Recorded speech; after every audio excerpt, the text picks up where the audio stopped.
Okay, so for big chords, if you're just playing straight up rhythm guitar and you're just chugging on big chords, obviously it depends on what key you're on, but just for basic worship stuff, we'll just kind of camp out in the key of G.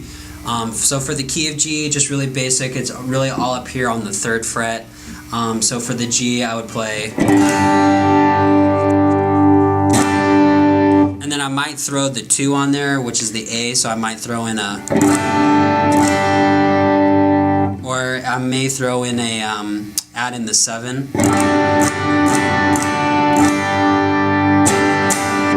And then for C, I'd probably hang on, and I may throw in something like, and then over to the E minor, and then flip over to the C.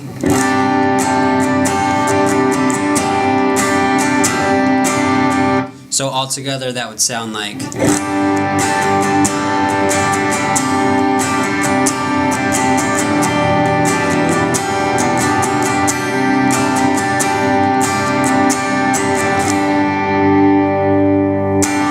so for big chords, if you're playing a more up-tempo song and you're really trying to fill the rhythm stuff, then go ahead and just play a clean signal. Just have overdrive going. Don't add any delay, don't add any verb. It's going to get a little too murky, a little too washy, and you'll get lost in the mix. Because for the rhythm stuff, what you're really trying to do is add body. So just play a really clean tone with some overdrive, and just power away on those chords. So.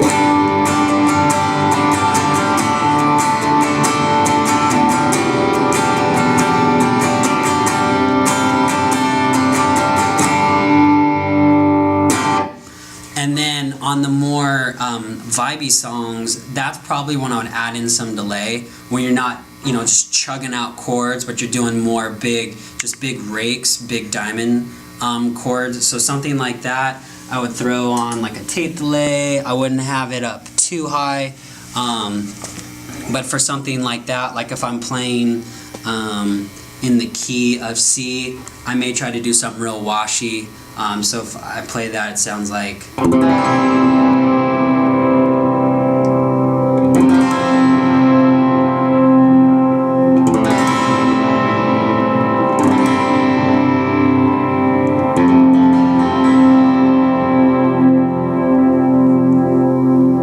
So, like I said, if you're doing those big diamond kind of rake where it's just the big, and you just kind of let it ring out, that's probably when I would add on some delay, like a dark delay that carries like a lot of repeats and stuff. And then if you have to pick up, to big driving stuff, then I would just kill the delay and then just play straight. So I'd go flip back to.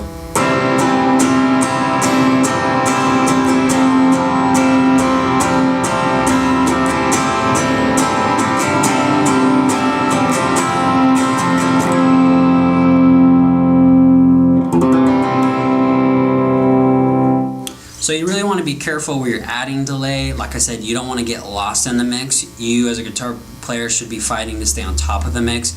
You're adding a lot of the melody, you're adding a lot of cool texture, a lot of good tones. So don't do yourself a disservice and put yourself behind in the mix. Try to fight to stay on top of the mix. So just be really careful when you're playing rhythm, you're playing big chords.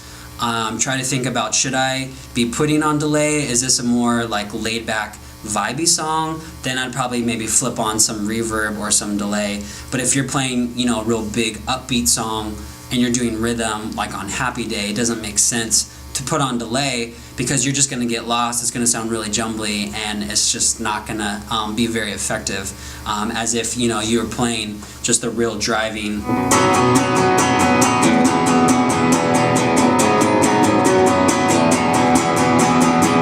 Because if I played that with delay, you're going to get really lost.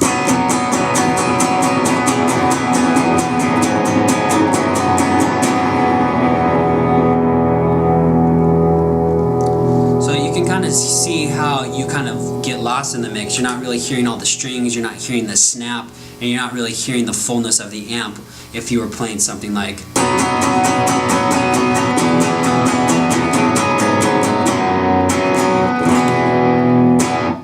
So I'd just be really careful where you add delay. It works wonders for tone. It adds a lot of great textures, but be very selective with it. That's kind of your role as a guitar player, is when to use certain tools and to paint certain tone colors. You don't want to just throw a bunch of color on, because then it's just kind of a mess and it doesn't really make sense and people can't pick it up. But if you're really selective and really tasteful about when you're adding in parts and when you're adding in effects, then you're going to be a really effective guitar player.